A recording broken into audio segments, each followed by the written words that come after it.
तो बात बड़े खुलासे की, इनोवेटिंग फ्यूचर की एक रिपोर्ट सामने आई है। रिपोर्ट में दावा किया गया है कि पाकिस्तान की खुफिया एजेंसी आईएसआई यानी इंटर सर्विसेज इंटेलिजेंस सुरंगों के रास्ते आतंकवादियों को भारत में दाखिल करवा रही है। यह भी दावा किया गया पाकिस्तान की खुफिया एजेंसी आईएसआई की नज़र कश्मीर और पंजाब के युवाओं पर है।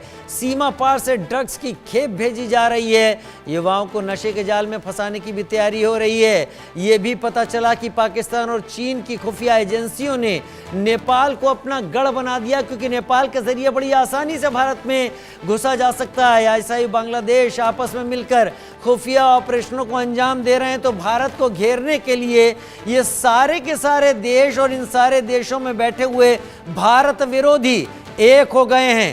ताजा तरीन भारत विरोधी एक चेहरा बांग्लादेश का हाकिम बना बैठा मोहम्मद यूनुस कहा जा सकता है। अजय जांडियाल मेरे साथ इस वक्त जुड़े हुए हैं। अजय, ये खबरें कि खुफिया सुरंगों का इस्तेमाल हो रहा है, अजय मुझे आपकी वो रिपोर्ट याद आती हैं जब आपने कई सारी ऐसी सुरंगों को एक्सपोज करते हुए उनके अंदर जाकर भी दिखाया था। क्या उसके बावजूद भी आईएसआई ने और पाकिस्तानी आर्मी ने ऐसी नई सुरंगें तैयार कर ली हैं जिनके जरिए वो भारत में आतंकवादियों को भेज रहे हैं?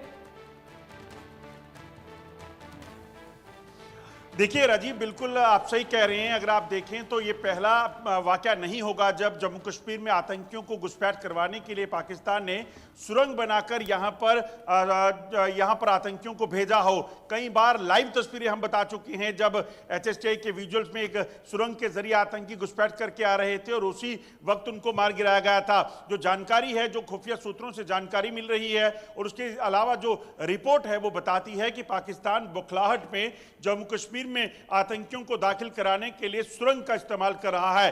अंतर्राष्ट्रीय सीमा को जो इलाका जम्मू में पड़ता है उसमें खासतौर पे सांबा और कठुआ डिस्ट्रिक्ट का इलाका या आरएसपुरा सेक्टर का इलाका वो है जहां पर पहले भी पाकिस्तान सुरंग के जरिए घुसपैठ आतंकियों को करवा चुका है।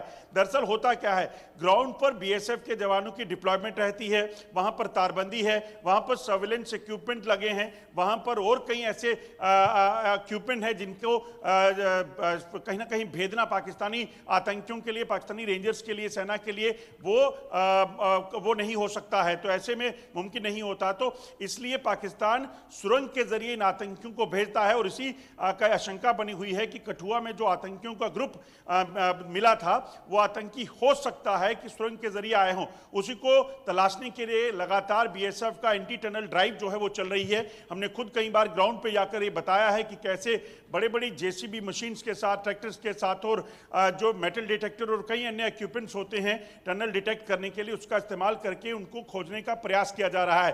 कई बार पहले खोजा जा चुका है, कई बार उसको नाकाम किया जा चुका है, मगर क्योंकि बहुत बड़ा बॉर्डर है, 300 किलोमीटर लंबे बॉर्डर पर कहां क्या हो रहा है उस चीज को जमीन के अंदर। अजय, एक चीज और मुझे याद आती है आपकी इन बातों के साथ। अभी कुछ दिन पहले केजी सेक्टर में जो बैट एक्शन की बात आप कर रहे थे उसमें आपने ये जानकारी दी थी कि एक सुरंग में विस्फोट हुआ है जिसमें एक पाकिस्तानी सैनिक भी मारा गया और बाद में कई घायल भी हुए थे इनके, जिसमें टोटल नफरी 5 पहुंच गई थी मारे जाने वालों की। क्या ये सुरंग वैसी सुरंग है जिसकी हम बात कर रहे हैं? नहीं राजीव, देखिए वो बारूदी सुरंग थी। वो बारूदी सुरंग जो है अंतर्राष्ट्रीय सीमा पर नहीं होती, वो लाइन ऑफ कंट्रोल के इलाके में होती है। अंतर्राष्ट्रीय सीमा में फॉरवर्ड इलाके, यहाँ पर ऐसे इलाके जहां पर कोई लूप हो, कहीं पर ऐसी संभावना हो कि इस इलाके से कोई घुसपैठ हो सकती है, वहां पर एक्सप्लोजिव को जमीन के अंदर लगाया जाता है। Anti personal mine, anti tank mine जो है होते हैं जिनको लगाकर रखा गया होता है। और पुंछ में जो घटना हुई थी उसमें पाकिस्तान के 5 सैनिक मारे गए थे जब दरअसल वो बैट का हमला, बैट की टीम जो पाकिस्तान की थी जो भारतीय चौकी पर हमला करने आ रही थी, वो जैसे ही क्रॉस करने लगी तो उस वक्त उस माइन की चपेट में आई और वो मारे गए। उसी के बाद से पाकिस्तान ने युद्ध विराम का उल्लंघन करके भारतीय चौकियों पर फायरिंग की, मगर जवाबी कार्रवाई भारतीय सेना ने जो है वो दी, जिसके बाद उनकी बंदूकों को शांत किया। अंतर्राष्ट्रीय सीमा पर जो टनल्स बनाई जाती हैं जमीन से लगभग 20 या 30 फीट नीचे अंदर खोद कर उस जमीन को जो है वो खोखला किया जाता है और उसके बाद इस तरफ यानी कि तारबंदी के भीतर आकर लगभग 500 मीटर मीटर अंदर आकर या 1 किलोमीटर अंदर आकर उस सुरंग को जो है वो निकाला जाता है, उसका मुखाना, ताकि वो घुसपैठ कर सके। और ऐसा कई बार हो चुका है।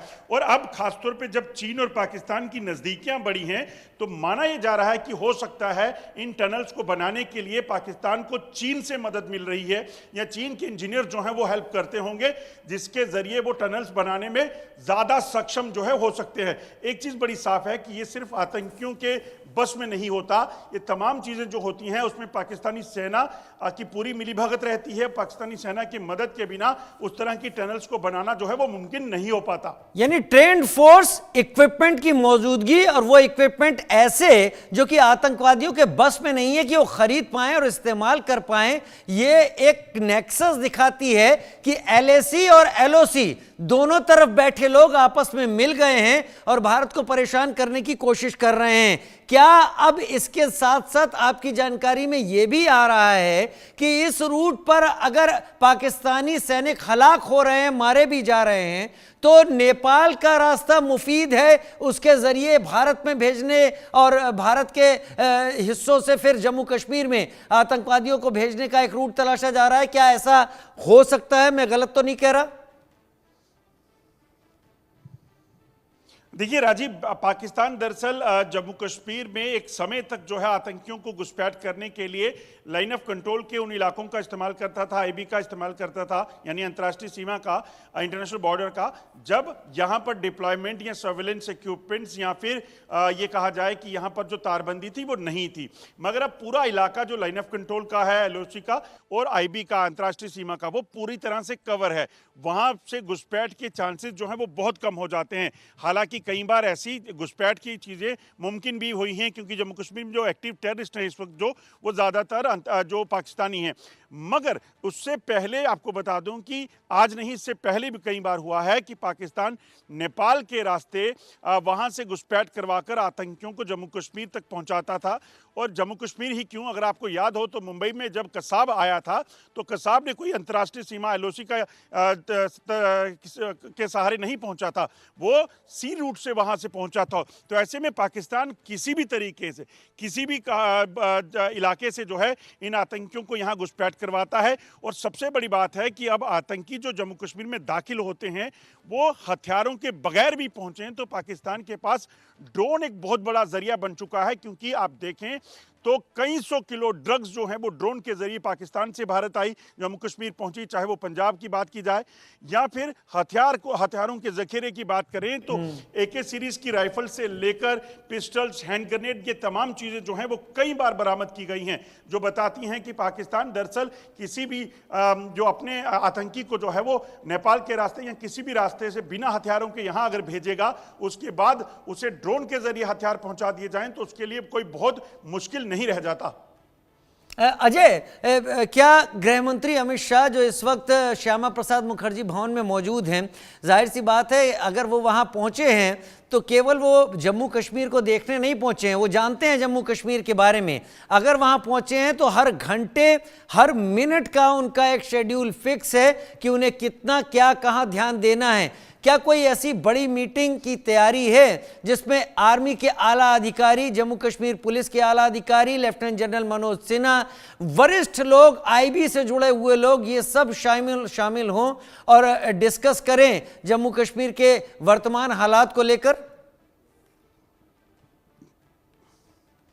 देखिए, बिल्कुल मैं आपको बताऊं राजीव कि जम्मू कश्मीर में जो इस वक्त गृह मंत्री की विजिट है, ये मुख्यतः इसका जो वजह है वो जो सुरक्षा समीक्षा करना है। और उसी को लेकर आपको बता दूं कि कल सुबह 11 बजे के करीब जो है गृह मंत्री जाएंगे अंतर्राष्ट्रीय सीमा के इलाके में।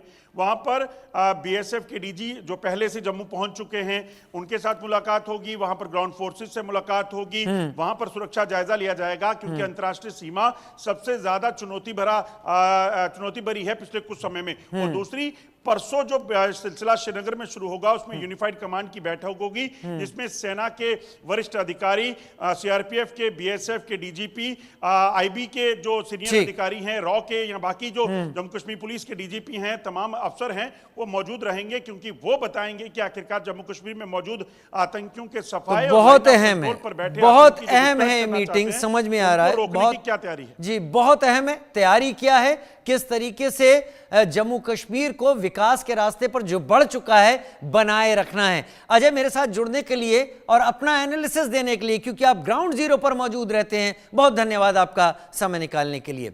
और अब हम बात कर रहे थे टीवी पर उस टेरर रूट की, जो टेरर रूट भारत को दहलाने के लिए अक्सर इस्तेमाल करने की कोशिश पाकिस्तान की तरफ से की जाती है। यह रिपोर्ट देखिए।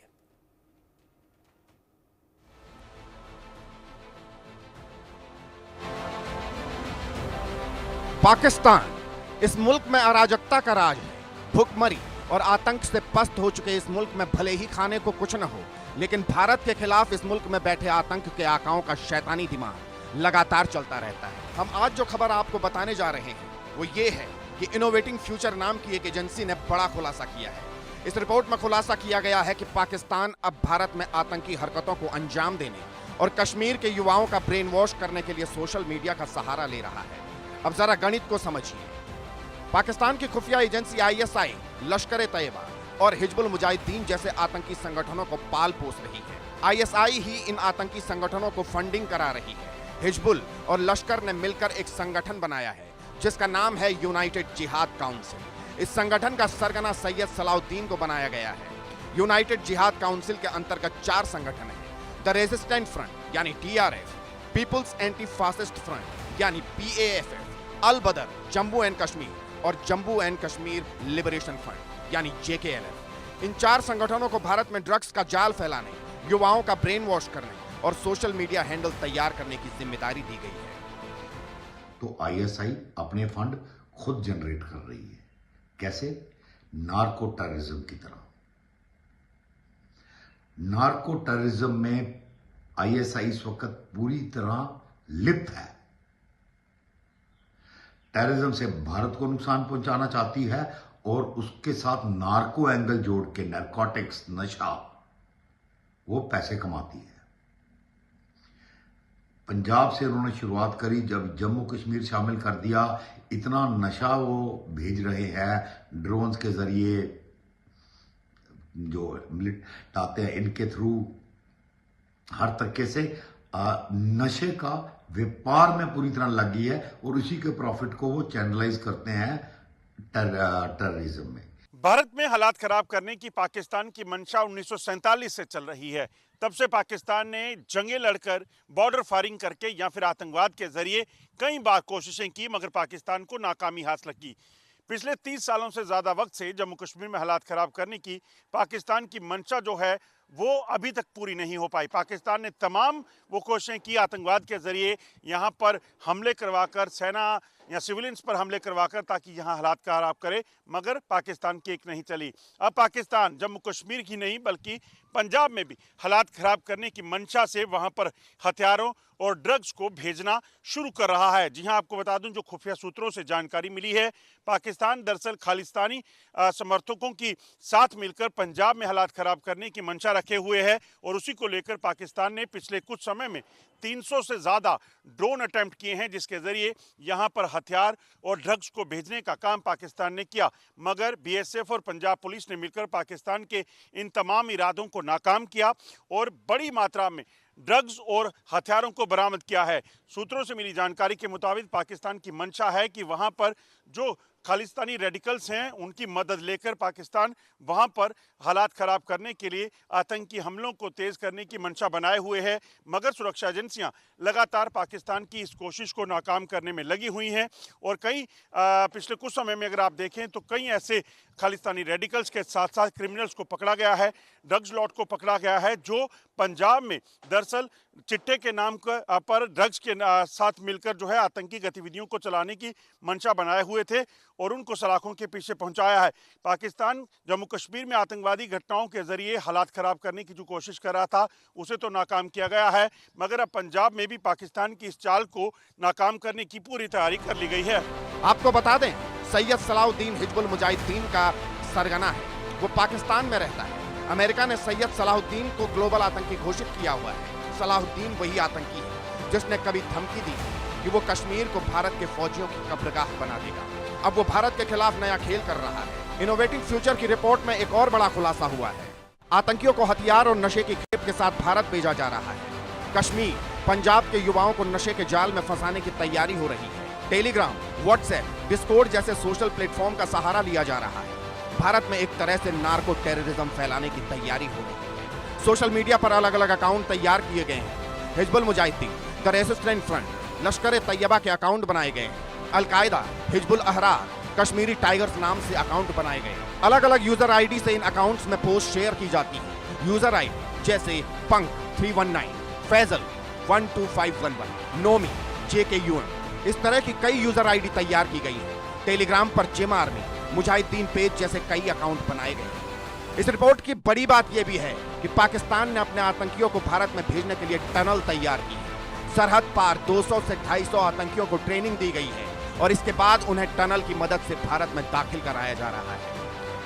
सरहद पार बैठे 150 से 200 आतंकियों को जम्मू कश्मीर में दाखिल करवाने के लिए पाकिस्तान नई चाल चल रहा है। जो सूत्रों से मिली जानकारी है उसके मुताबिक पाकिस्तान इन आतंकियों को अब टनल के जरिए भारत में दाखिल करवाने की साजिश रच रहा है। जी हां, सूत्रों की माने तो सरहद पर कोई टनल ऐसी बनाई गई है पाकिस्तान द्वारा जिसके जरिए पाकिस्तान इन आतंकियों को जम्मू कश्मीर में दाखिल करवा रहा है, क्योंकि सेना और BSF की चौकसी के चलते सरहद पार करना आतंकियों के लिए आसान नहीं है और इसीलिए पाकिस्तान ने अब टनल का सहारा लिया है। हालांकि ये पहला मौका नहीं है, इससे पहले भी सरहद पार से आतंकियों को जम्मू कश्मीर दाखिल करवाने के लिए कई टनल्स पाकिस्तान ने बनाई, जिनको बाद में BSF ने डिटेक्ट किया और उनको तबाह कर दिया गया। जिसमें आप देखें तो निकी तवी, RS-पुरा, अरनिया, इसके साथ साथ सांबा और हीरानगर सेक्टर जो कठुआ का इलाका है वहां पर कई टनल्स जो है वो ढूंढी गई थी और उसको बाद में तबाह कर दिया गया था। इसलिए पाकिस्तान एक बार फिर से इस कोशिश में है। दरअसल जो सूत्र बता रहे हैं लगभग 150 से 200 आतंकी सरहद पार बैठे हुए हैं जिनको पाकिस्तानी सेना ने खासतौर पर ट्रेनिंग दी है और इन आतंकियों को जम्मू कश्मीर में दाखिल करवाकर यहाँ बड़े हमलों की प्लानिंग की जा रही है। दरअसल पाकिस्तान चाहता है कि जो बलूचिस्तान और खैबर पख्तूनख्वा में हालात बने हुए हैं उसे दुनिया ना देखे, क्योंकि उससे पाकिस्तानी सेना की काफ़ी किरकिरी हो रही है। ऐसे में पाकिस्तान कोशिश कर रहा है कि वो वहाँ मौजूद आतंकियों को जम्मू कश्मीर में दाखिल करे और उनके ज़रिए जम्मू कश्मीर में आतंकी हमलों को तेज़ करे, ताकि दुनिया जम्मू कश्मीर के हालात को एक बार फिर से जो है ऐसे देखे कि यहाँ पर हालात काफ़ी ख़राब हैं और पाकिस्तान की जो अपनी अंदरूनी हालत है वो दुनिया के सामने जाहिर ना हो। अब आपको बताते हैं कि पाकिस्तान अपने आतंकी संगठनों में भर्तियां कहां से कर रहा है। रिपोर्ट में बताया गया है कि अफगानिस्तान के मदरसों के बच्चों को पाकिस्तान के आतंकी संगठनों में भर्ती कराया जा रहा है। पिछले कई महीनों से पाकिस्तान लगातार TTP और BLA के अटैक से प्रभावित है, मगर पाकिस्तान अभी भी सुधरने का नाम नहीं ले रहा है। सूत्रों की माने तो पाकिस्तान एक बार फिर से अफगानिस्तान पहुंचा है और पाकिस्तानी खुफिया एजेंसी ISI और सेना मिलकर अफगानिस्तान से मदरसों में पढ़ने वाले उन बच्चों को आतंकी संगठनों में शामिल कर रहे हैं, ताकि वो उनका इस्तेमाल एक बार फिर से आतंकी हमलों के लिए या फिर हालात ख़राब करने के लिए वो कर सकें। जो सूचना है उसके मुताबिक अफगानिस्तान में ऐसे कई मदरसे हैं जहां पर कट्टर इस्लामिक जो एजुकेशन है वो उनको मुहैया करवाई जाती है और उसी चीज़ को लेकर उन बच्चों को इस्लामिक रेडिकल्स के तौर पर जो है वो देखा जाता है और पाकिस्तान उन बच्चों का इस्तेमाल जो है वो आतंकी गतिविधियों में करना चाहता है, जिसके लिए ISI ने खासतौर पे एक प्लान बनाया है जिसमें ISI के जो खुफिया अफसर हैं, सीनियर अफसर हैं, वो अफगानिस्तान में जाकर उन बच्चों को आतंकी ग्रुप्स में या जैसे जैश है या लश्कर तोयबा, हिजबुल मुजाहिदीन, इनमें शामिल कर रहे हैं, ताकि समय आने पर उनको तैयार कर कर उन्हें आतंकी ट्रेनिंग देकर एक बार फिर से भारत के खिलाफ इस्तेमाल किया जा सके और ये काफ़ी ख़तरनाक है। हालांकि अगर आप देखें तो पिछले कुछ समय में पाकिस्तान में जो हालात बने हैं जिसमें TTP जिसे पाकिस्तान ने खुद तैयार किया था वो पाकिस्तानी सेना पर ही हमलावर है, उन हालात को देखकर भी पाकिस्तान सुधरा नहीं है और पाकिस्तान इस तरह की हरकतों को तेज़ किए हुए है। हालांकि भारतीय सुरक्षा एजेंसियाँ पाकिस्तान की इस हथकंडे को पहले ही भांप चुकी हैं और उसको लेकर तैयारी में हैं। रिपोर्ट के कुछ और बड़े खुलासों के बारे में भी जान लीजिए। अफगानिस्तान के मदरसों के छात्रों को पाक के आतंकी संगठनों में भर्ती। पाक चीन की खुफिया एजेंसियों का गढ़ बन रहा है नेपाल। ISI बांग्लादेशी सेना मिलकर स्पेशल ऑपरेशन को अंजाम दे रहे हैं। ISI बांग्लादेश मिलकर भारत के खिलाफ साजिश रच रहे हैं। भारत के खिलाफ ऑर्गेनाइजेशन हैं जैसे लश्कर तैयबा, जैश ए मोहब्बत, इनके लिए रिक्रूट ज्यादा से ज्यादा अपने नॉर्थ वेस्ट फ्रंटियर प्रोविंस और इवन अफगानिस्तान से के मदरसों से लाने शुरू कर दिए, इस उम्मीद में कि अगर ये लोग भारत विरोधी एजेंसीज में चले जाएंगे या जो ग्रुप्स हैं उनमें चले जाएंगे तो शायद जो पाकिस्तान विरोधी ग्रुप हैं टीटीपी वगैरह, उनके लिए रिक्रूटमेंट उनको थोड़ा मुश्किल हो जाएगी, वो भी एक कारण है। रिपोर्ट साफ तौर पर यह भी बताती है कि किस तरह से पाकिस्तान की आईएसआई बांग्लादेशी सेना के साथ मिलकर ऑपरेशंस को अंजाम दे रही है। भारत के खिलाफ साजिश रची जा रही है। पाकिस्तान की तरफ से फिलहाल बांग्लादेश को इस्तेमाल करके भारत के खिलाफ में साजिश रचा जा रहा है, जिसके नतीजे पर पाकिस्तान का आईएसआई अभी बांग्लादेश पे घुस के बांग्लादेश का जो आर्मी उनको ट्रेन कर रहे हैं।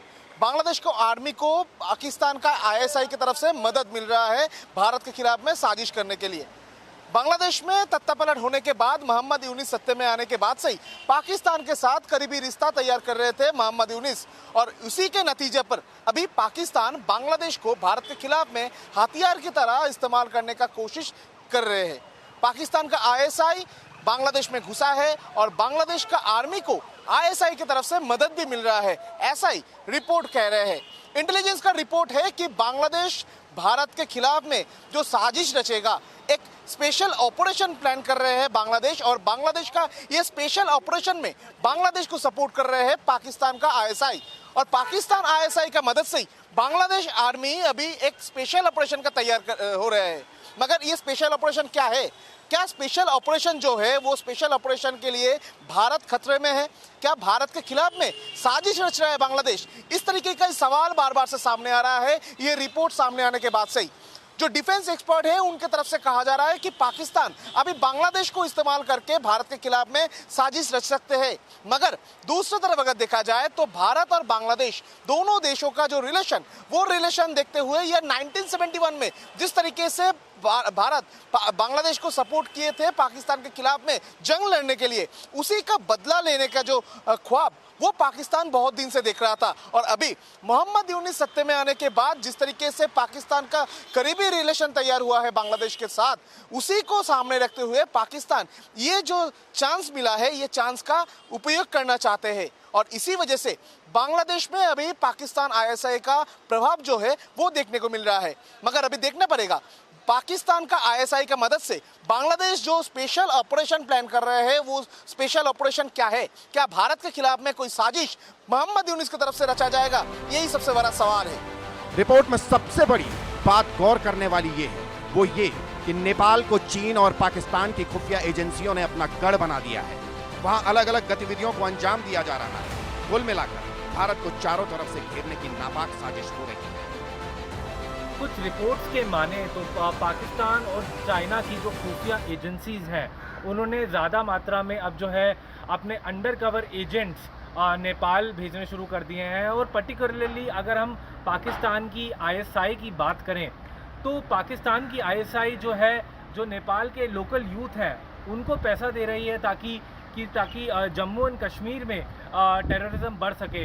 ऐसा ये एक बहुत ही एक डेंजरस सिचुएशन है जिसका इंडियन इंटेलिजेंस को ध्यान देने की इंटेलिजेंस एजेंसीज़ को ध्यान देने की बात है।